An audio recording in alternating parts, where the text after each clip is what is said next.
Hi guys, you are watching pharmacist Tayyab official YouTube channel and I am pharmacist Tayyab. तो हम देख रहे हैं जी डायबिटिक मैनेजमेंट सीरीज का पार्ट नंबर 7, ये लेक्चर नंबर 7 है। मैं बार बार बता चुका हूँ, ये लेक्चर सीरीज दोनों के लिए है। एक वो पेशेंट जिसको शुगर है और वो 10 पास है, वो इस सीरीज को देख के अपनी जो है वो इजीली शुगर कंट्रोल कर सकता है। दूसरा वो फार्मासिस्ट, मेरे भाई मेरी बहनें फार्मासिस्ट, वो डॉक्टर प्रैक्टिशनर जिनको न्यूट्रिशन के बारे में इतनी ज्यादा आगाही नहीं है, उनके लिए ये एक बैलेंस जो है वो इन्फॉर्मेशन का सेट है इस सीरीज के अंदर कि वो अपनी फार्मेसी पे खड़े होके अपने क्लिनिक सेटअप पे खड़े होके ये छोटी छोटी और बेसिक बुनियादी बातें मरीजों को बताना शुरू करें, ताकि ये जो शुगर की बीमारी है हद से ज्यादा बढ़ती जा रही है, ये खत्म हो सके। तो आए जी स्टार्ट करते हैं। आज का हमारा टॉपिक है diet nutrition for diabetic patient, यानी शुगर के मरीजों को क्या कुछ खाना है, क्या छोड़ रहे हैं। सबसे पहले देखेंगे प्लेट मेथड, यानी पोर्शन कंट्रोल करने के लिए प्लेट मेथड क्या होता है। दूसरा सारा चक्कर कार्बोहाइड्रेट का आपको पता है, तो अच्छे कार्बोहाइड्रेट कौन से हैं और बुरे कार्बोहाइड्रेट कौन से हैं। फिर हम देखेंगे फाइबर फाइबर फाइबर, हर जगह फाइबर हो रही है, तो ये कोई शुगर को कंट्रोल करने के लिए फाइबर की कोई अहमियत भी है या नहीं है। नेक्स्ट देखेंगे ऐसी खुराक जो शुगर को फौरन से स्पाइक कर देती है, यानी उसका लेवल ब्लड के अंदर बढ़ा देती है। और उसके मुकाबले में ऐसी खुराक देखेंगे जो स्टेबल फूड है, यानी कितनी जल्दी शुगर का लेवल नहीं बढ़ाती। फिर टाइमिंग देखेंगे कि शुगर के मरीज को दिन में कितनी दफा खाना चाहिए। फिर हम देखेंगे जी 7 दिन का सैंपल 7 डे डाइट प्लान मैं आपके साथ शेयर करूंगा, सुबह दोपहर शाम का, ताकि आपको उससे एक अंदाजा हो सके कि किस तरह आपने खाना खाना है या अपने पेशेंट को किस तरह रेकमेंड करना है। और सबसे आखिरी बड़ी इंटरेस्टिंग बात, वीडियो को लास्ट तक देखें, एंड तक देखें।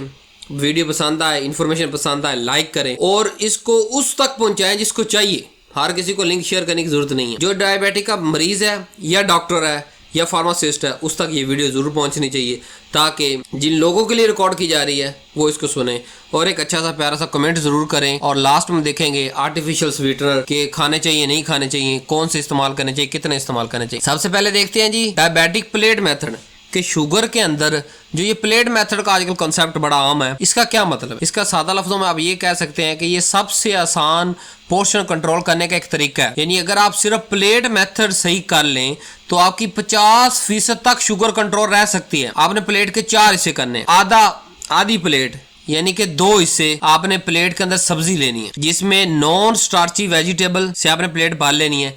कौन कौन सी जी? ककम्बर, खीरा, टमाटर, लौकी, तोरी, पालक, गोभी और सैलेड आइटम से। ये सारी की सारी आपके ब्लड के अंदर शुगर को बड़ा स्लो रिलीज करते हैं। ठीक है, अब 4 में से 2 हिस्से आपने सब्जी के ले लिए, लिख लें, नोट कर लें। एक हिस्सा आपने लेना कार्बोहाइड्रेट का जी, यानी 25% प्लेट का कार्बोहाइड्रेट लेना है आपने। उसके अंदर आपने होल व्हीट रोटी के सादा लफ्जों के अंदर, पुराने जमाने में जो घरों के अंदर हाथ वाली चक्की थी, या आजकल हम उसे पोड़ों वाली चक्की कहते हैं या पत्थर वाली चक्की कहते हैं, उसके आटे को हम होल व्हीट रोटी कहते हैं कि उसमें से कोई मैदा कोई दूसरी चीजें नहीं निकाली हुई। यानी कनक आपने घर से लेनी है और उसको चाइना चक्की नहीं, उसको पुड़ वाली चक्की यानी पत्थर वाली चक्की पे पिसवाना है। उसकी जो रोटी बनेगी उसको मैं बार बार लफ्ज इस्तेमाल करूंगा, होल व्हीट रोटी के पूरी कनक की रोटी। फिर जो इस्तेमाल करें, सरकार को जो बहुत ज्यादा पसंद थे, ये एक अच्छे कार्बोहाइड्रेट है। फिर दाल इस्तेमाल करें। अब यहाँ आपने क्या नहीं खाना कार्बोहाइड्रेट के नाम पे, वो है चावल नहीं खाने,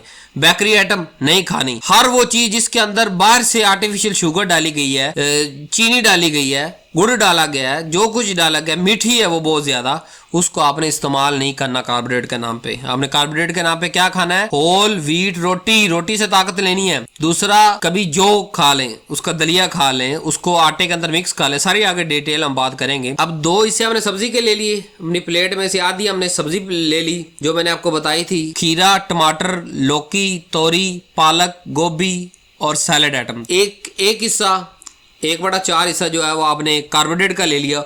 और आखिरी जो चौथा हिस्सा है उसमें प्रोटीन रखनी है, जिसके अंदर चिकन, फिश, एग, दाल, लो फैट योगर्ट, ये सारे जो प्रोटीन है क्या करते हैं, ये शुगर की स्पाइक्स को लो कर देते हैं, शुगर की अब्जॉर्प्शन कम कर देते हैं, जल्दी से भाग के खून के अंदर शुगर नहीं जा सकती। प्लस प्रोटीन का दूसरा फायदा पता क्या है? आपको बार बार भूख ना लगे।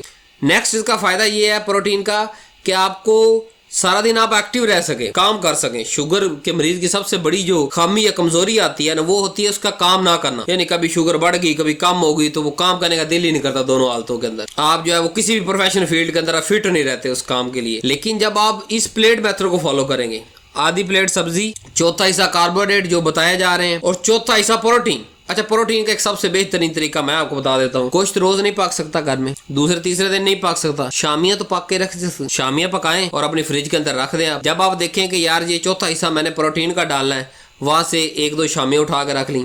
फिश फ्राई करके पड़ी हो, बेहतर तो आप फ्रेश बनाएं, मतलब फ्रेश उसको तैयार करें। लेकिन मजबूरी का नाम शुक्रिया, अगर आप रोज रोज नहीं बना सकते, दूसरे तीसरे दिन तो बना सकते हैं ना। तो वो फिश ले लें, कोई छोटा सा 20 गोश्त का ले लें। तो प्रोटीन आपने रज के खानी है, ताकि आपका बॉडी वेट बहुत ज्यादा रिड्यूस ना हो, आपके काम की परफॉर्मेंस अच्छी आ सके। तो ये था प्लेट मेथड, उम्मीद है आपको समझ आ चुकी होगी। इसके अलावा आपने क्या खा सकते हैं, साथ में 1 गिलास पानी पी लें, या कुछ छोटा सा फ्रूट, जैसे 2 फ्रूट बड़े आप लोगों के लिए बेहतर है। शुगर के मरीजों के लिए 2 फ्रूट बड़े बेहतर हैं जी, सेब और नाशपाती। एक तो हमें मिठास देंगे, ठीक है, जो हमें चीनी वगैरह हमने दूसरी जगह इस्तेमाल नहीं करनी, यहाँ से कुदरती। ये बात आप अपनी जेहन में रख ले कि जो फलों के अंदर मीठा है वो बानिस्बत चीनी, गुड़, शक्कर उससे 1000 दर्जे बेहतर है। उससे आपकी इतनी जल्दी शुगर स्पाइक नहीं होती। बल्कि अगर सेब खा रहे हैं, इसमें मीठा आ रहा है, साथ में फाइबर भी तो आ रहा है। नाशपाती खा रहे हैं, इसमें मीठा आ रहा है, साथ में फाइबर भी तो आ रहा है। फाइबर आगे मैं एक्सप्लेन करूंगा उसको अगली वीडियो के अंदर जाके कि फाइबर किस काम आता है। तो आप फ्रूट खा सकते हैं, राज्य के खा सकते हैं, लेकिन छोटा पीस 1 लेना आपने, ताकि ना ग्लूकोज आपका बढ़े, शुगर आपकी शुगर बढ़े, और ना ही शुगर आपकी कम हो। कोई एनर्जी ड्रिंक नहीं, कोई सॉफ्ट ड्रिंक नहीं। अगर शुगर कंट्रोल करनी है, शुगर को रिवर्स करना है, और 1 चम्मच इस पूरी प्लेट के साथ आप ऑलिव ऑयल या मस्टर्ड ऑयल का इस्तेमाल कर सकते हैं। सो प्लेट मेथड को डेली फॉलो करें, ताकि आपकी शुगर कंट्रोल रहे, वेट कंट्रोल रहे, एनर्जी सब इंप्रूव हो। दूसरा हमारा सब टॉपिक था जी गुड कार्बोहाइड्रेट और बैड कार्बोहाइड्रेट। मैंने आपको बताया ना, शुगर के मरीजों के अंदर सबसे बड़ी जंग कार्बोहाइड्रेट के साथ आपने लड़नी होती है। कि अगर आप कार्बोहाइड्रेट का पोर्शन कंट्रोल कर लेते हैं तो आपकी शुगर रिवर्स हो सकती है। गुड कार्बोहाइड्रेट और बैड की सादा पंजाबी में तारीफ ये है कि गुड कार्बोहाइड्रेट वो कार्बोहाइड्रेट है जिनके अंदर कार्बोहाइड्रेट तो है, यानी समझाने के लिए लफ्ज इस्तेमाल कर रहा हूं कि चीनी तो है, लेकिन वो इतनी ज्यादा नहीं है कि फौरन से जाके ब्लड के अंदर जो है वो बढ़ा दे लेवल फौरन।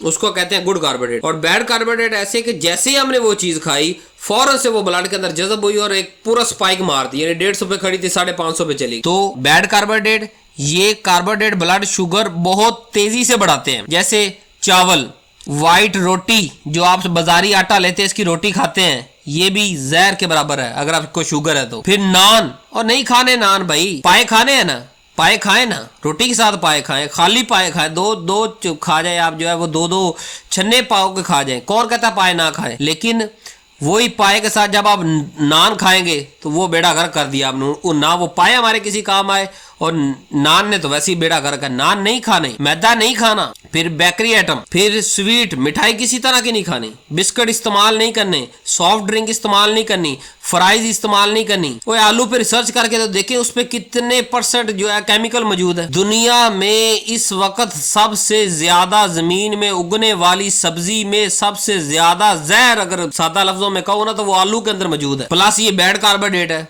फौरन से जो है आपका शुगर स्पाइक कर देता है। फिर जंक फूड, जी मैंने शवारमा खाना है, पिज्जा खाना है, बर्गर खाना है, यार क्या कोई इंसानों वाली चीज खाना। तुझे तो शुगर हो चुकी है, तूने जो 30 साल 35 साल 40 साल याशी करनी थी वो तूने गुजार ली, गफलत के अंदर वक्त गुजार लिया। आने वाले 20 25 30 साल अपनी जिंदगी आसानी करना चाहता है, या दिन में 4 दफा इंसुलिन की सिरिंज लगवाना चाहता है, या 10 गोलियां खाना चाहता है, तो खुदारा अभी शुगर होने के बाद जंक फूड छोड़ दे, फ्राइज छोड़ दे, सॉफ्ट ड्रिंक छोड़ दे, बिस्कुट छोड़ दे, स्वीट छोड़ दे, बेकरी आइटम छोड़ दे, नान छोड़ दे, व्हाइट रोटी छोड़ दे। ये सारे बैड कार्बोहाइड्रेट है। अब गुड कार्बोहाइड्रेट की बात करता हूँ। गुड कार्बोहाइड्रेट का एक मतलब क्या था, स्लो एंड स्टडी एनर्जी, कि आहिस्ता आहिस्ता टूटता रहेगा आपकी बॉडी के अंदर पड़ा, और आहिस्ता आहिस्ता आपको शुगर ब्लड को देता रहेगा, और ब्लड में स्पाइक नहीं आएगी। ये कार्बोहाइड्रेट स्लो डाइजेस्ट होते हैं, और शुगर को स्टेबल रखते हैं। सबसे पहले होल व्हीट रोटी, गंदम पुड़ो वाले आटे की रोटी, या घर के अंदर चक्की लगवा लें, जितना चाहिए उतना रोज सुबह पीस लिया करें, 3-4 बंदे 10 बंदे, दूसरे तीसरे दिन पीस लें, पीस के खा लें। दुनिया में आप बाहर से Germany, America, Japan, Indonesia, Canada से चीजें मंगवा के इस्तेमाल कर सकते हैं, घर की सादा चीज इस्तेमाल नहीं कर सकते। फिर जो के अंदर ऐसे कार्बोहाइड्रेट मौजूद हैं जो गुड हैं, स्पाइक नहीं करते, स्लो और स्टडी। जौ का दलिया खाएं आप, कभी नाश्ते के अंदर कभी दलिया खा लें। इसी जौ को आप रोटी के साथ मिक्स भी कर सकते हैं। आज से 20-25 साल पीछे चले जाएं, 50 साल पीछे चले जाएं, तो फसल किसी अपने दादे या परदादे से पूछे ना, जो फसल उगाई जाती थी वो गंदम की फसल थी। उसमें 1 एकड़ के अंदर आधा गंदम और आधा जौ शामिल होता था, यानी गंदम और जौ को मिक्स करके उगाया जाता है। एक ही सीजन में उगता है। फिर इसकी कटाई भी इकट्ठी होती थी। फिर जब रोटी पकती थी उसके अंदर आटा भी, जौ का आटा भी होता था और साथ में कनक का आटा भी होता था। तो तभी तो सेहत थी, तब कोई थी ब्लड प्रेशर की बीमारी, कोई जो है कार्डियोवैस्कुलर डिजीज थी, या कोई स्टंट पड़ते थे। तो यही इंसान था ना, यही बॉडी थी, यही वो इंसान 50 साल पहले जो है वो ट्रैक्टर, हार्वेस्ट, इन सारे काम को अपनी बॉडी इस जिस्म छाती के जोर पे करता था। 2-2 किलो मक्खन सुबह, 2-2 किलो मक्खन शाम में खाता था। कोई एसी नहीं था या कोई फ्रिज नहीं थी, कोई कुछ नहीं था, सेहतमंद था, सारा कुछ था। आज एसी आ गया, आप टेम्परेचर आपने कंट्रोल। फिर किसी दिन बात करूंगा मैं एसी पे भी, बड़ी लंबा टॉपिक हो जाएगा ये अगर अभी बात करनी शुरू कर दी कि एसी कितनी बड़ी बीमारी है, फ्रिज कितनी बड़ी बीमारी है, ये जो स्टोर फूड है जी, ये कितनी बड़ी बीमारी है। तो जौ से हमने बात शुरू की, जौ पे खत्म करते हैं कि जौ को भी खुदारा अपनी जो है वो खुराक के अंदर मिक्स करें, आटे की शक्ल में खा ले, नहीं दलिया खा सकते, ना खाएं आप। सारे घर वालों को खिलाएं। जिनको जो है शुगर नहीं है तो उनको कल शुगर से बचाना नहीं है। शुगर कौन सी ऐसी बीमारी है जो एक को होगी दूसरे को नहीं हो सकती। शुगर 2 तरह से, पहली चलो जो जेनेटिक से आ गई, इंसुलिन बनना बंद होगी, ठीक है। दूसरी इंसुलिन रेजिस्टेंस, इंसुलिन तो बन रही है, आगे इस्तेमाल नहीं हो रही, उसमें भी बात करूंगा। इंसुलिन रेजिस्टेंस वाला टॉपिक आप चेक कर सकते हैं, उसमें मैंने सारा डिटेल से बताया हुआ है कि कैसे आप ठूस के सुबह 3 रोटियां, दोपहर 3 रोटियां, रात 3 रोटियां ठूस के आपने अपने आप को शुगर, इंसुलिन रेजिस्टेंस कर लिया। इंसुलिन एक चाबी है जो जाके सेल को खोलती है और कार्बोहाइड्रेट कहती के अंदर चले जाओ। जब आपने कार्बोहाइड्रेट इतने ज्यादा कर दिए और वो इंसुलिन बेचारा सेल पे खड़ा होकर दरवाजे खड़का के सेल ने आगे से दरवाजे बंद कर दिए कि तू रोज मुंह चक के आए ना, पंजाबी जी कहते ना, वक्फे नाल जाओ तो कोई इज्जत भी मिलती था। तो आपका बेतरतीबा खाना, जरूरत से ज्यादा खाना, इस इस्लाम के अंदर, तो इस्लाम के साथ जो दूसरे दीन भी हैं सारे, उसके सारे अध्ययन के अंदर इसराफ से मना किया गया। आपको 1.5 रोटी की जरूरत है, आप रोटी खाएं। आपको 1 रोटी, आधी रोटी की जरूरत है, आप थोड़ी ही खाएं, उससे 1 पाव रोटी खाएं, थोड़ी सी भूख रखें। दीन इस्लाम के अंदर तो तीसरा हिस्सा पेट का खाली रखने के लिए जो है वो तरकीब दी गई है कि 3 हिस्से खाओ, 3 हिस्सों में से भी आगे पोर्शन बना दिए, 2 हिस्सा सॉलिड, 1 लिक्विड, और चौथा खाली छोड़ो। देखता हूँ कैसी बीमारियां होती है, मैं कैसे खत्म नहीं होती आपकी बीमारियां। तो ये जो गुड कार्बोहाइड्रेट के अंदर, कनक खुद की लें, अच्छी लें, उसको स्टोर करें, सारा साल खुद पीसें या पुड़ वाली चक्की से पिसवा के खाएं। प्लस उसके अंदर जौ ले, मतलब 12 मन आपने कनक लेनी है, अब 10 मन कनक ले लें, 2 मन जौ ले लें। फिर ऐसा ऐसा उसकी मिकदार बढ़ाते हैं, अगले साल 3 मन जौ ले लें, फिर अगले साल 5 मन, 5 कनक 5 जौ। खा के तो देखे, रोटी बना के तो देखे, मैं देखता हूँ कैसे आपकी मैदे की बीमारियां खत्म नहीं होती। अच्छे कार्बोहाइड्रेट के अंदर हमारे पास फिर थी नेक्स्ट दो चीजों पे बात लंबी हो गई, इमोशनल हो गया, आई एम सॉरी। कि पहली थी रोटी, होल व्हीट रोटी, दूसरी थी जौ, तीसरी दाल खाए ना यार, क्यों नहीं खाते? ये गुड कार्बोहाइड्रेट है, आपकी बॉडी के अंदर जाता है और आहिस्ता आहिस्ता डाइजेस्ट होके आहिस्ता आहिस्ता कार्बोहाइड्रेट देता है बॉडी को। जितनी ताकत बॉडी को चाहिए होती है उतनी दे देता है। फिर लोबिया, क्यों नहीं खाते लोबिया? चना भी खाओ, लोबिया खाओ, चने की जो है वो चाट बनाओ। सुबह नहीं चने खाने, अब चने के साथ जब आप नान खाएंगे फिर मुझे गुस्सा आ जाएगा। नान नहीं खाना, चने 2 कटोरियां सुबह भर के खाओ आप, और काले चने प्रेफर करो, ठीक है। अच्छा, सालन नहीं खाना, चने की दाल, इसका चने का या लोबिया का सालन भी बना के खा सकते हैं। लेकिन अगर जो है वो आप दोपहर के अंदर उबाल लो, काले चने उबाल लो, कभी लोबिया उबाल लो, उसके अंदर जो है वो सब्जी डालो, खीरे वगैरह डालो, जो है वो टमाटर डालो, प्याज डालो, चटनी मजेदार, एक आधा नींबू निचोड़ के खाओ। गुड कार्बोहाइड्रेट है। किसने कहा शुगर के अंदर आपको कुछ नहीं खाना, आपने मर जाना? मेरी सीरीज बनाने का मकसद यही है कि मैं आपको बता रहा हूँ कि कौन कौन सी चीजें आप खा सकते हैं। अच्छा, ये गुड कार्बोहाइड्रेट के अंदर आगे फ्रूट खाए ना, किसने रोका है? 2 फ्रूट आपके लिए सबसे अहम है, सेब और नाशपाती। आपकी शुगर को भी कंट्रोल रखेंगे, इतनी जल्दी बढ़ने नहीं देंगे ना। कंट्रोल का मतलब कि फौरन से बढ़े ना, और फाइबर भी देंगे। फाइबर के आगे बात करते हैं। फिर वेजिटेबल इस्तेमाल करें।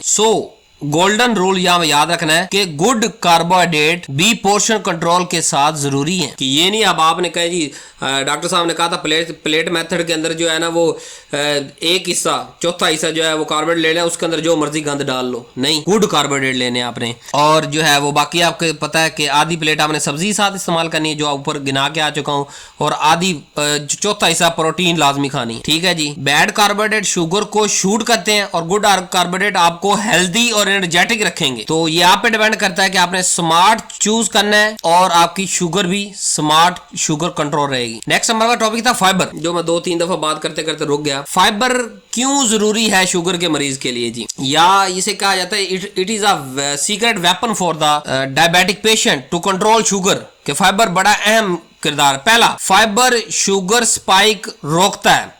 फाइबर फूड को स्लो डाइजेस्ट करता है। जब आपका खाना आहिस्ता आहिस्ता डाइजेस्ट होगा, उसी तरह आहिस्ता आहिस्ता ही वो ब्लड के अंदर शुगर को फेंक पाएगा, और वो आपको सडन स्पाइक आपकी शुगर यकदम नहीं बढ़ेगी, 150 से 550 नहीं होगी। दूसरा, फाइबर वेट कंट्रोल में मदद करता है। फाइबर आपको जल्दी फुल फील करवाता है। वो जैसे आपको कहा कि 3 हिस्से खाओ और 1 हिस्सा छोड़ दो, तो जब आप खुराक के अंदर फाइबर खा रहे होंगे तो आपको ऐसे लगेगा कि मैं जल्द भर गया हूं, यानी पेट मेरा भर गया। इसका रिजल्ट क्या होगा, आप कम खाएंगे। जब आप कम खाएंगे तो आपका वजन बरकरार रहेगा, ना बढ़ेगा ना कम होगा, और आपका जब वजन कम ज्यादा नहीं होगा तो साथ में आपकी शुगर भी अच्छी कंट्रोल रहेगी। तीसरी वजह फाइबर खाने की, कोलेस्ट्रॉल को कम करता है ये फाइबर। किस तरह, ये जो सोलबल फाइबर होता है, जैसे मैंने जौ में कहा, जौ में फाइबर है, सुभान अल्लाह कितना अच्छा फाइबर है, सोलबल फाइबर है। फिर मैंने आपको कहा एप्पल के अंदर फाइबर है आपके लिए, चने के अंदर फाइबर है। तो ये जो सोलबल फाइबर है, जो सेब और चना, ये कोलेस्ट्रॉल के साथ बाइंड हो जाता है ये फाइबर। तो जब पेट के अंदर कोलेस्ट्रॉल के साथ ये बाइंड हो गया तो क्या ये कोलेस्ट्रॉल को ब्लड में जाने देगा? नहीं जाने देगा, अपने साथ ले जाएगा और फुजले में जाके फेंक देगा। तो फाइबर कोलेस्ट्रॉल को कम करता है। जब कोलेस्ट्रॉल हमारे ब्लड तक नहीं पहुंचेगा तो क्या होगा, हमें कोई दिल की बीमारियां होंगी? नहीं होंगी। आपकी शुगर से आगे दिल की बीमारी की तरफ अगर आपने जो बढ़ने से अपना कदम रोकना है तो फाइबर अपनी खुराक का हिस्सा बना ले। और सादा सादा फाइबर के सोर्स मैं आपको बता रहा हूं, जो आपके घर के अंदर आपकी जो बारी के अंदर पड़े पड़े जल रहे हैं, सड़ रहे हैं, खराब हो रही है चीजें। चौथा फायदा फाइबर का, पहला मैंने कहा था कि शुगर को स्पाइक नहीं होने देता, दूसरा वजन को कंट्रोल रखता है, तीसरा आपका कोलेस्ट्रॉल को वेस्ट कर देता, ब्लड में नहीं जाने देता।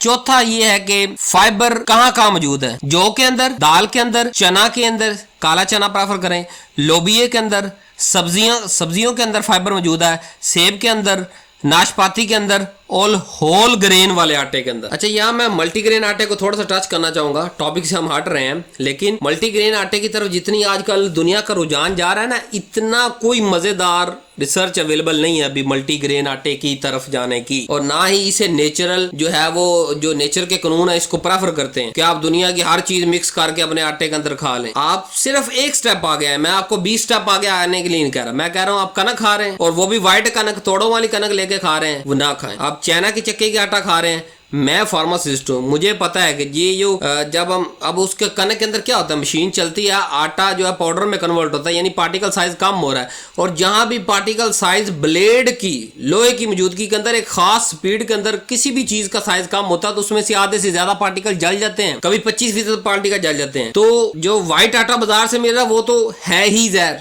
वो आप खाएं ना, क्यों? आपके पेट को डिस्टर्ब, आपको जो है वो वोमिटिंग, आपका जो है वो जो ये देखेंगे 2 मिनट आपने रोटी रखी और वो आपको जो है वो रोटी कैसे तोड़ के जो है वो खानी पड़ रही है, रबड़ बन गई है वो तो वो व्हाइट आटा तो बिल्कुल छोड़ दें। दूसरा, जो चाइना की चक्की का आटा है उसको भी रोकें, कम करें, स्लो डाउन करें, आप पुड़ों की तरफ आए, पत्थर वाली चक्की पे अपना गंदम पिसवाएं, खुद साफ करें घर और उसको पिसवाएं, प्लस सोना, अगर सोने पे सुहागा करना है तो जो अंदर शामिल करना शुरू कर दुनिया में। और बाकी ये मल्टीग्रेन आटा फिर कभी बात करेंगे, इतनी ज्यादा बेनिफिट नहीं है जितना इसको जो है वो आजकल के ग्लोबल ने बढ़ा दिया और जो है वो फायदे गिनाते चले जा रहे हैं। बस आप 2 चीजों को मिक्स कर लें, इंशाल्लाह नेचुरली आपकी शुगर रिड्यूस हो जाएगी, आपका सारा कोई काम नॉर्मल हो जाएगा। तो डेली आपका टारगेट फाइबर की हम बात कर रहे थे, आपने 25 से 30 ग्राम फाइबर डेली लेना है। तो एक आधा कटोरा लोबिया का, चाहे लोबिया चाट बना के खाओगे या चने का चना चाट खाओगे तो फिर ही आपको जो है 30 ग्राम अंदर जाएगा ना फाइबर। प्लस आप जब यानी होल व्हीट ग्रेन प्लस जो है वो उसके अंदर आप डाल देंगे, जौ को डाल देंगे, फिर भी वो सोलबल फाइबर हो जाएगा, आपके मैदे के सारे जो है मसले हल हो जाएंगे। तो फाइबर क्या करता है, बेटर शुगर को कंट्रोल करता है, बेटर हमें वेट देता है, बेटर हार्ट की हेल्थ करता है, और रोजाना के प्लेट में फाइबर ऐड करना जरूरी है। तो आप फाइबर को मेंटेन रखें जी अपने। नेक्स्ट चलते हैं, ऐसी खुराक की बात करते हैं जो फौरन आपकी शुगर बढ़ा देता है, और ऐसी खुराक की बात करते हैं जो आपकी फौरन शुगर नहीं बढ़ाता। जब भी आप कोई खाना खा रहे होते हैं तो आपके जेहन में एज ए शुगर के मरीज आपके जेहन में क्या आ रहा होता है कि जी जब मैं वो खाना खा रहा हूँ तो ये डिसाइड करते हैं कि ये शुगर मेरी स्पाइक करेगी कि नहीं करेगी, मुझे कितनी रोटी खानी चाहिए, कितनी नहीं खानी चाहिए। वो मैंने सारे सवालात आपके प्लेट मेथड के अंदर आपको समझा दिए हैं। यहाँ पे हम उन खुराक के बारे में बात करते हैं कि जो स्पाइक करते हैं नहीं करते। जैसे ऐसी खुराक जो ब्लड को फौरन शुगर दे देती है और 150 से 500 आपकी रीडिंग चली जाती है। ये फूड जल्दी डाइजेस्ट होती है, इसीलिए जल्दी शुगर रिलीज होती है, जल्दी शुगर ब्लड तक पहुंचती है और आपकी शुगर शूट कर जाती है। इसमें जो है सबसे पहले चावल, ये ऐसी खुराक है जो आपको जल्दी शुगर देती है। नंबर 2 व्हाइट रोटी, नान, स्वीट, मिठाई, biscuit, soft drink, juice, chips, fries, bakery items, और जो आजकल इंस्टेंट नूडल्स चल रहे हैं, ये सारी की सारी वो बुरी ग़िज़ाएं हैं, वो बुरी जो है वो खुराक है जो आपकी ब्लड शुगर को बहुत जल्दी स्पाइक कर देती है। तो खुदारा इनसे बचें, क्योंकि इनका जो ग्लाइसेमिक इंडेक्स वो बहुत ज्यादा हाई है। ग्लाइसेमिक इंडेक्स का मतलब कि जो कितने कम टाइम में शुगर बढ़ा देता है। तो ये जो सारी आइटमें मैंने आपको गिनाई, व्हाइट चावल, व्हाइट रोटी, नान, स्वीट, मिठाई, biscuit, soft drink, juice, chips, fries, bakery items, instant noodle, इनको खाना छोड़ दें, इनको अपनी जिंदगी से निकाल दें, तो आपकी शुगर कंट्रोल होगी। दूसरा, वो खुराक जो आपने खानी है, अपने हिस्से का जो है वो खाने का हिस्सा बनानी है, जो आपको स्टेबल शुगर आपकी रखेगी, ना बहुत घट होगी ना बहुत ज्यादा होगी। ये फूड स्लो डाइजेस्ट होते हैं और शुगर को रेडी रखते हैं। जैसे सबसे पहले आ गया होल व्हीट रोटी, ठीक है, फिर आ गया जौ, दाल, चना, लोबिया, सब्जी, सेब, नाशपाती, नट्स, आप बादाम खाए ना, वॉलनट खाए ना आप। तो एक्चुअली इनमें होता क्या है, ये जो सारी चीजें मैं आपको गिनाई हैं, इनमें हाई फाइबर होता है प्लस प्रोटीन। आपने अलग से पोर्शन अंदर ऐड करना है, तो क्या होगा, आपकी जो शुगर आहिस्ता रिलीज होगी और आहिस्ता ब्लड तक पहुंचेगी। स्लो एंड स्टडी आपकी शुगर 24 घंटे मेंटेन रहेगी। तो नेक्स्ट चलते हैं, आपके सवाल आता है आपके जी, डायबिटिक मील टाइमिंग कितनी दफा मैं खाऊं जी। शुगर कंट्रोल करने का सबसे छुपा हुआ कानून यही है कि कितनी दफा आपने खाना खाना है। आप क्या खाते हैं, इससे ज्यादा ये इंपॉर्टेंट है कि आप कब और कितना कितना खाते हैं। सो आए आज इसे फिक्स करते हैं, हमने क्या खाना है, कितनी दफा खाना है। सबसे पहले आप हर 3 से 4 घंटे बाद आपको खाना खाना पड़ेगा। सुन लेना, वो रोटी सालन दाल नहीं मैं बात कर रहा कि दिन में 4 दफा सालन रोटी पका लें, तसल्ली से सुने। हर 4 घंटे के बाद आपको खाना है। क्यों खाना है, आपने बहुत लंबा गैप क्यों नहीं देना। क्यों, जब आप लंबे लंबे गैप देते हैं तो क्या करता है कि आपके जिगर पर जोर पड़ता है और जिगर आपका ज्यादा ग्लूकोज रिलीज कर देता है ब्लड के अंदर, क्योंकि जब बाहर से नहीं खाएंगे तो जिगर को अंदर से काम करना पड़ेगा। वो जिगर जब अंदर से काम करेगा तो क्या करेगा, ज्यादा शुगर लेवल आ जाएगा। आप कहेंगे मैंने तो इतने लंबे लंबे पॉज देता हूँ, मैं तो 8-8 घंटे खाता नहीं, 9-9 घंटे, शुगर कहाँ से आ रही है, वो बॉडी के अंदर से ही आ रही है। जब आप बाहर से नहीं दोगे भाई, ना कम देनी है ना ज्यादा देनी है, जब कम दोगे तो बॉडी अंदर से फिर दूसरी तरफ चली जाएगी। सो 4 घंटे में 4 घंटे के बाद खाने का मतलब आपने दिन के 3 मील लेने हैं, इन 3 दफा खाना खाना है और 2 हेल्दी स्नैक्स अंदर से लेने। ये भी आपको बताता हूँ कि कैसे कैसे आपने कितनी टाइमिंग के बाद लेने हैं। दूसरा कानून ये है कि नेवर स्किप ब्रेकफास्ट, कि आप कभी ब्रेकफास्ट सुबह खाली पेट शुगर का मरीज ना जाए, ठीक है। ब्रेकफास्ट स्किप करने से ब्लड शुगर और क्रेविंग दोनों बहुत ज्यादा हो जाती हैं। तो आप क्या करते हैं कि आप सुबह तो खाना छोड़ देते हैं, लेकिन जब 12 बजे खाते हैं तो इतना खाते हैं कि अगले 6 घंटे आपकी शुगर स्पाइक रहती है और गंदा मलता, जो आपको नूडल्स मिल रहे हैं, नान मिल रहे हैं, जो मिल रहे हैं आप खा रहे हैं। तो नाश्ते के अंदर आप नाश्ता करें, उसको स्किप नहीं करना आपने। उसमें सबसे बेहतर जौ, अंडे, चना और होल व्हीट ग्रेन आटा। तीसरा, डिनर हमेशा लाइट करें और जल्दी करें, यानी रात को देर से खाना खाना और बहुत भारा खाना खाना सुबह को बहुत ज्यादा शुगर लेवल होने का चांस होता है। तो आप डिनर को जरा लाइट रखें और 8 बजे से पहले खत्म कर दें। चौथा कानून, कि जब भी आप एक्सरसाइज करने लगे थोड़ा सा स्नैक ले लें। एक्सरसाइज से पहले आपने क्या करना है, थोड़ा सा स्नैक लेना है शुगर के मरीज ने, फिर आपने एक्सरसाइज करनी है। चाहे 2 टाइम एक्सरसाइज करनी, सुबह शाम करनी, तो पहले थोड़ा सा कुछ ना कुछ लें, खा के एक्सरसाइज करें, फिर रात को अगर देर से एक्सरसाइज करनी है, क्यों शुगर के मरीज को क्यों कह रहा हूँ कि आप एक्सरसाइज से पहले कोई थोड़ा स्नैक लें, क्योंकि ताकि आपको हाइपो ना हो। हाइपो मतलब आपकी शुगर यकदम कम ना हो। हमने ना ही यकदम कम होने देनी है शुगर को, ना ही यकदम बढ़ने देना है, फिर हमारी स्टेबल रहेगी। स्मॉल बेड टाइम स्नैक भी आप ले सकते हैं, क्योंकि आपने 8 बजे से पहले खा लिया तो बेहतर तो आप 9-10 बजे आप अपनी नींद लें। लेकिन अगर थोड़े से आप लेट जाग रहे हैं तो रात को सोते हुए सेब या नट्स या योगर्ट खाएं, ताकि आपकी पूरी रात जो है वो आपकी शुगर कंट्रोल रहे। 5वां, फिक्स रूटीन कर लें कि सुबह 8 बजे खाना है, दोपहर 2 बजे खाना है, रात 8 बजे खाना है, बस। इससे क्या होगा, बेटर कंट्रोल होगा। डेली एक ही टाइम पर खाने से इंसुलिन सेंसिटिविटी बढ़ती है, आपकी शुगर रिवर्स होती है, और शुगर की जो फ्लक्चुएशन है, बार बार कम होना बार बार ज्यादा होना, ये भी उसमें फर्क आता है, फ्लक्चुएशन कम होती है। सो मील की टाइमिंग फिक्स करने से शुगर कंट्रोल रहती है और आपको कोई सरप्राइज नहीं मिलता सारे दिन के अंदर। जैसे आप सुबह खाली पेट छोड़ के चले जाएंगे, दोपहर के अंदर आपको सरप्राइज मिल जाएगा, शुगर पहले बहुत ज्यादा कम हो जाए, फिर आप बहुत ज्यादा ठूंस लेंगे, बहुत ज्यादा बढ़ जाएगी, फिर रात को आप जो है लेट नाइट खाएंगे, सुबह उठेंगे फिर बड़ी खड़ी होगी, लो मैं नाश्ता कैसे करूं। तो इन चीजों को, इन रूल को फॉलो करें। लो जी, अब आपके जो ज़हन में सवालात आ रहे हैं उसका जवाब देने जा रहा हूं कि सर हम खाएं क्या। आपने ये तो बता दिया हर 4 घंटे के बाद खाना है, या दिन में 3 दफा सुबह दोपहर शाम खाना है, और साथ में 2 लाइट जो है वो लेने हैं स्नैक्स। एक तो मैं उसके साथ कह रहा हूं कि अगर लेट नाइट आप काम कर रहे हैं तो तब स्नैक लेना है। स्नैक नूडल्स नहीं कह रहा, हेल्दी स्नैक। मतलब क्या हेल्दी स्नैक होता है कि आप सेब खा लें, आप अपने पास वो पिस्ता बादाम अखरोट रखें, आप आधी कटोरी दही खा लें, इसको स्नैक का लफ्ज इस्तेमाल कर रहा हूं मैं। तो आपका सवाल ये था कि 7 दिन का अगर कोई आपको डाइट प्लान मिल जाए तो मजा ना आ जाए। तो चले आए देखते हैं 7 डे डायबिटिक डाइट प्लान, जो सिंपल भी और शुगर कंट्रोल फ्रेंडली भी हो जी। अगर आप कंफ्यूज हैं कि हर रोज क्या खाना है, तो ये आपके लिए 7 दिन का शुगर प्लान कंट्रोल गारंटी देता हूं आपकी। अगर इसके मुताबिक चलेंगे तो आपको आपकी शुगर कंट्रोल रहेगी। ये सारा डाइट प्लान जो पीछे मैं अभी समझा के आ रहा हूं, उसी की बुनियाद पे एक छोटी सी मिसाल बनाई गई है कि इस तरह से आप कर सकते हैं। तो आपका वो जो 4 पोर्शन थे प्लेट के, आधी सब्जी का पोर्शन, चौथा हिस्सा प्रोटीन का पोर्शन, चौथा हिस्सा कार्बोहाइड्रेट का पोर्शन, वो पूरी जो प्लेट में मैनेज करनी सिखाई वो यहाँ अप्लाई करके दिखाऊंगा मिसालों के अंदर। सो पहले दिन हम बात करते हैं, आप ब्रेकफास्ट के अंदर जौ लें, दलिया ले लें उसका, प्लस अंडे खाएं। दोपहर के अंदर दाल और रोटी और सलाद खाएं, 1 रोटी खाएं।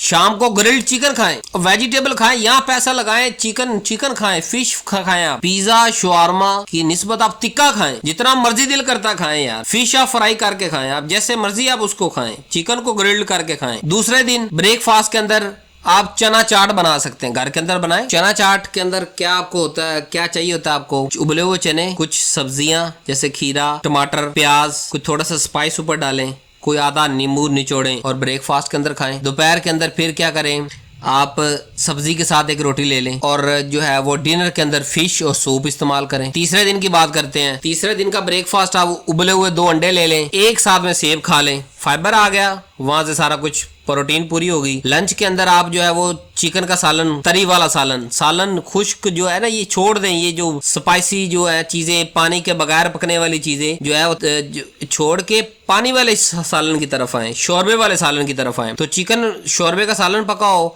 1 रोटी दोपहर में ले लें उसके साथ।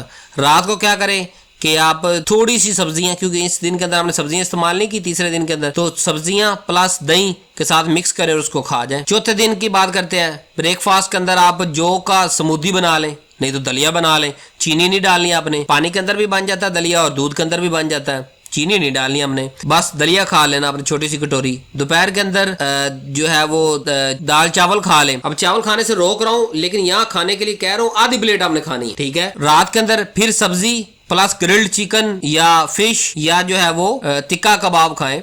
उन चीजों की तरफ शवारमा, पिज्जा, बर्गर, नो। 5वें दिन खाना क्या करें, सुबह ब्रेकफास्ट आपके पास सुभान अल्लाह जी जो है होल व्हीट यानी गंदम हो और जो का मिक्स आटा हो, उसकी एक रोटी प्यारे से पराठा पकवाएं, थोड़ा सा ऑयल लगवाएं, मस्टर्ड ऑयल लगवाएं ना, ऑलिव ऑयल लगवाएं ना, और साथ में 1 कप चाय ले सकते हैं आप 5वें दिन, और इसमें चीनी नहीं डालनी। दोपहर में क्या करें, लोबिया पकवा लें और साथ में 1 रोटी ले लें। 3 रोटी ढूंसने के लिए नहीं कह रहा, जरा ध्यान रखिएगा। रात को फिर फिश और वेजिटेबल, प्रोटीन कंट्रोल कर रहे हैं। अब देखिए हर दिन के अंदर मैं आपकी सब्जी, रोटी और जो है वो एक सिंपल सा आपको समझा रहा हूँ, आप अपने तरीके से मैनेज कर सकते हैं। बस अपने उन तीनों चीजों को 24 घंटे के अंदर सब्जी, प्रोटीन और कार्बोहाइड्रेट को मेंटेन रखना, जिस मर्जी तरीके से रख लें। ये मिसालें हैं आपके सामने। 6ठे दिन के अंदर आप सुबह जब उठें जी 1 रोटी दही के साथ खा लें, दोपहर के अंदर सब्जी रोटी ले लें, और रात को चिकन। अब सारा दिन हमने कुछ नहीं लिया प्रोटीन, तो रात को चिकन मस्ट है, या सूप पी लें प्लस सैलड खा लें। ठीक है। 7वां दिन ब्रेकफास्ट के अंदर आप सुबह खाली पेट फ्रूट खाएं जी, नट्स जो है वो पिस्ता बादाम अखरोट ले लें। लंच के अंदर दाल चावल आधी प्लेट, लेकिन ठीक है ज्यादा नहीं। डिनर के अंदर जो है वो आप अंडे की कोई सालन बनवा लें थोड़ा सा, प्लस वेजिटेबल ले लें। तो इस 7 डे प्लान को सेव कर लें और अपनी नेक्स्ट जब आप ग्लोसरी खरीदने जाएंगे उस लिस्ट के अंदर इस तरह। तो इसी तरह क्या मेरी दूसरी फार्मासिस्ट अप्रूव जो डायबिटिक गाइडलाइंस पे या दूसरी बीमारियों पे सीरीज देखना चाहते हैं तो उस चैनल को सब्सक्राइब करें, लाइक करें, एक अच्छा सा कमेंट करें, बताएं इसमें के कौन सा डे आपको पसंद आया और कौन सी रूटीन आप फॉलो करना चाहते हैं। नेक्स्ट और लास्ट हमारा टॉपिक जो था, जो मैंने आपको कहा सबसे अहम है, आपने यहाँ तक वीडियो लाजमी देखनी है, कि यूज ऑफ आर्टिफिशियल स्वीटनर। ये भी एक बड़ी बहस चल निकली है शुगर के मरीजों के अंदर जी, कि हम चीनी नहीं खाते जी, हम आर्टिफिशियल की तरफ शिफ्ट हो जाते हैं। तो आए देखते हैं कि आर्टिफिशियल जरा महफूज भी है आपके लिए या वो इससे बड़ी खतरे की घंटी है। आए देखते हैं। उस पर राय कायम करने से पहले आप हमेशा सवाल करते हैं जी मुझे शुगर है, क्या मैं मिठाई खा सकता हूँ, या अच्छा मिठाई नहीं खानी मैं आर्टिफिशियल स्वीटनर ले लूँ, ये मेरे लिए सेफ है या रिस्क है। तो शुगर के सबसे ज्यादा कंफ्यूजन जो शुगर के मरीजों में होती है वो एक ही चीज की होती है कि क्या आर्टिफिशियल स्वीटनर सेफ हैं या नहीं। आर्टिफिशियल स्वीटनर जैसे कि सटीवा, सुक्रोलोज, एस्पार्टेम, सक्रीन, इनमें कैलोरीज नहीं होती, मान लिया आपकी बात, और ये ब्लड शुगर को भी स्पाइक्स नहीं करती। सटीवा और सुक्रोलोज ये डायबिटिक पेशेंट के लिए सबसे सेफ ऑप्शन है। अगर आपने जाना है तो स्टीवा या सक्रोलोज लें, लेकिन एस्पार्टेम और सक्रीन जो है अगर ज्यादा यूज करेंगे तो इससे आपको हेडिक होगी, ब्लोटिंग होगी, गट इशू होंगे। सो इंपॉर्टेंट आपके लिए क्या है कि स्वीटनर से कैलोरीज तो नहीं मिलती, ठीक है, चीनी की निस्बत ये काफी महफूज है, लेकिन ज्यादा इस स्वीटनर को यूज करने से आपके अंदर क्रेविंग आएगी, आपको जो भूख लगेगी ऐसे कि खा जाओ मैं सारा कुछ, तो फिर आपका डाइट प्लान बेड़ा गर्क हो जाएगा ना। और ज्यादा खाने से, बार बार खाने से क्या होता है, मैंने आपको कहा इंसुलिन रेजिस्टेंस होती है। और जो आप मरीज सुन रहे हैं इनमें से आधे से ज्यादा लोगों ने तो खुद को अपने आप की शुगर करवाई है। 3 रोटियां सुबह, 3 दोपहर, 3 शाम, काम एक भी नहीं करना, इंसुलिन रेजिस्टेंस होगी, चाहे 10 साल के बाद हुई, लेकिन 10 साल बेड़ा गर्क तो किया ना अपने बॉडी का। तो आपको 2-3 साल मुझे भी दे, मेरी रूटीन को फॉलो करें और 3 साल के बाद इंशाल्लाह आपकी ना इंसुलिन रहेगी, ना गोलियां रहेंगी, कुछ भी नहीं रहेंगे, हट्टे कट्टे हो जाएंगे, जो चाहेंगे वो खाएंगे। दुनिया के अंदर हर मेवा जात, दुनिया की हर किस्म की कुदरती चीजें आप खा सकते हैं। अगर इन डाइट्स प्लान को, इन जो छोटे छोटे आपको टिप्स दे रहा हूँ, आपकी शुगर रिवर्स हो सकती है, लेकिन एक दिन के अंदर नहीं, एक हफ्ते के अंदर नहीं, एक 6 माह के अंदर नहीं, 10 साल का जो आपने सारा काम किया तो वहां से 2-3 साल जरा मुझे दे ना, इस पे काम करें, नोट करें, चीजों को अपनी जिंदगी का हिस्सा बना लें। जैसे बाकी टाइम पे दफ्तर जाते हैं 8 बजे, जो है टाइम पे बिस्तर पे चले जाते हैं सोने के लिए, नमाज आप टाइम पे 5 टाइम पढ़ सकते हैं, आप वॉक सुबह करते हैं मॉर्निंग के लिए, या बॉस ने कहीं नाइट टाइम ड्यूटी दे दी वो कर सकते हैं, तो अपनी डाइट प्लान के लिए और नहीं कर सकते। सबसे कामयाब इंसान इस दुनिया में वो है जो सबसे पहले अपने आप को खुश रखने का तरीका जानता हो, और बंदा खुश तब ही रहता है जब उसकी सेहत सही हो। बाकी और इन्वायरमेंट कंडीशंस भी चाहिए, लेकिन अगर आप अंदर से ही खुश नहीं है, आपका पेट ब्लूटिंग कर रहा है, गैसेज मार रहा है, डपटप कर रहा है, गैस कर रहा है, सर दर्द हो रही है आपकी, तो खुश रहेंगे आप? नमाज में आपको लज्जत आएगी? आप जो भी इबादत करना चाहेंगे उसमें आपको लज्जत मिलेगी? नहीं मिलेगी भाई। सो हर चीज को अक्लमंदी से लें और उसको आदत बना लें। जैसे 3 रोटियां सुबह, 3 दोपहर, 3 शाम आपने 10 साल आदत बनाई थी ना, इस तरह कम खाने को भी आदत बना लें और आपकी शुगर रिवर्स हो सकती है। सो आर्टिफिशियल स्वीटनर की बात कर रहे थे, महफूज है, नुकसान मैंने आपको बता दिया उनका। तो क्या करना क्या है, आप टी, कॉफी या जो कभी कभी मिठाई की जो डिशेस घर में बनती हैं उसमें अगर आर्टिफिशियल स्वीटनर ऐड करना चाहें तो कभी कभी कर सकते हैं। रोजाना और एक्सेसिव यूज नहीं करना। बेस्ट स्ट्रेटेजी इसके अंदर मैं आपको जो दूंगा कि आप 80% अपनी जो मिठास का जायका है, जब मिठाई से आपने लेनी है वो नेचुरल चीजों से लें। वो आप फ्रूट खाएं, फ्रूट है ना कुदरती, जो वक्त का मौसमी फ्रूट है वो लें, जो सस्ता है वो ले लें यार, ना ले महंगा। आप जो अल्लाह की तरह से वाफर मिकदार के अंदर मार्केट में आया पड़ा वो फ्रूट लें, उसमें से जो मिठास आपकी जबान को चाहिए, आपके दिल को मिठास चाहिए, आपको जो है वो हर चीज मीठी खाने चाहिए, तो वो मिठास आप नेचुरल फ्रूट से लें। लेकिन वहां भी एक सेब खाना है, वहां भी एक किन्नू खाना है। ये नहीं कि चल आज किन्नू दे टोकरे आ गए 2 टोकरे ही खा जाइए। डॉक्टर साहब ने क्या चीज नेचुरल लो, कंट्रोल कंट्रोल कंट्रोल। अच्छा 80% आप कुदरती चीजों से अपनी मिठास पूरी कर लें। चीनी वॉश आउट, घर से निकाल दे चीनी को। आपको सेहतमंद बंदा पीता रहे यार, वो जहर पीना चाहता तो आपको क्या तकलीफ? आप तो बीमार हैं, आप तो शुगर के मरीज हैं, ज़हनी तौर पे एक्सेप्ट करें कि मैं एक मरीज हूँ और मुझे अपनी रूटीन फॉलो करनी है। अगर कोई दूसरा चीनी के चाय पी रहा है तो पीता रहे। आप उसका सॉरी सर, अगर चीनी के बगैर अगर आप फीकी चाय नहीं दे सकते, आप मुझे चाय ना दे, आप सादा गिलास पानी का दे दे। और जो ये डब्बे के फ्रूट है, अल्लाह माफ करे, जो कंपनीज के आए पड़े हैं आर्टिफिशियल स्वीटनर से बड़े हुए हैं,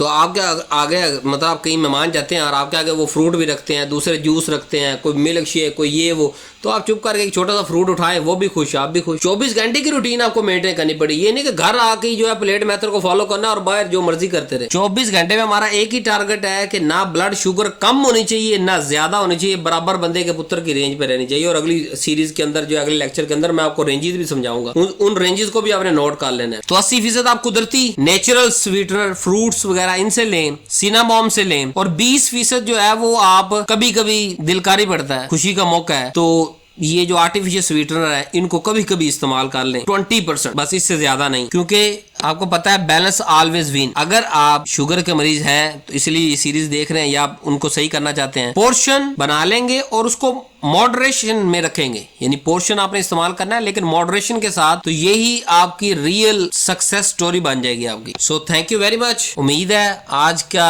जो है वो लेक्चर सीरीज काफी इमोशनल हो गया था। दरअसल बातें ही ऐसी हैं, आप क्या कर सकते हैं, इसके अंदर खुद पे जो है कंट्रोल रखना जरा मुश्किल हो जाता है। चीजें जब देखते हैं, एक तरफ हम अपनी रिसर्चेज को देखते हैं, इंटरनेशनल गाइडलाइंस को देखते हैं, WHO को देखते हैं, और एक तरफ हमारी जो है इर्द गिर्द रहने वाले लोगों की रूटीन्स को देखते हैं। जो पेशेंट मेरे पास आ रहे हैं पिछले 5 से 6 साल के अंदर जो मैंने पेशेंट को डील किया, उनकी हालतों को देखता हूँ, उनकी शुगर चेक करता हूँ खुद, जब ग्लूकोमीटर पे उनको रहनुमाई कर रहा होता हूँ, तो वो काफ़ी सारी गलतियाँ जो सामने आ रही होती हैं वही उनका जो है वो अजाला करने की मैंने कोशिश की है इस सीरीज़ के अंदर। तो उम्मीद आपको बहुत अच्छी लगी होगी। अगर ये पहली वीडियो आप देख रहे हैं मतलब इस सीरीज की, तो आप इसकी सारी शुरू से लेकर एंड तक सारी देखें। चाहे वो कोई दवाई के बारे में वीडियो बताइए तो वो भी दवाई को मैं आपको डॉक्टर ही नहीं पढ़ा रहा इस सीरीज के अंदर, आपको आपकी दवाई इस्तेमाल करने का तरीका उसकी पढ़ा रहा हूँ। अगर वैक्सीन इस सीरीज के अंदर पढ़ा रहा हूँ तो आपको बता रहा हूँ कि आपको कौन सी वैक्सीन लगवानी चाहिए। अगर आपकी फुट केयर की कोई वीडियो आपके सामने आ रही है मेरी, यानी कि ये जो पूरी की पूरी सीरीज है ये डॉक्टरी लेवल की नहीं है, ये पेशेंट लेवल की है, आप लोगों के लिए है कि आप खुद सुने, खुद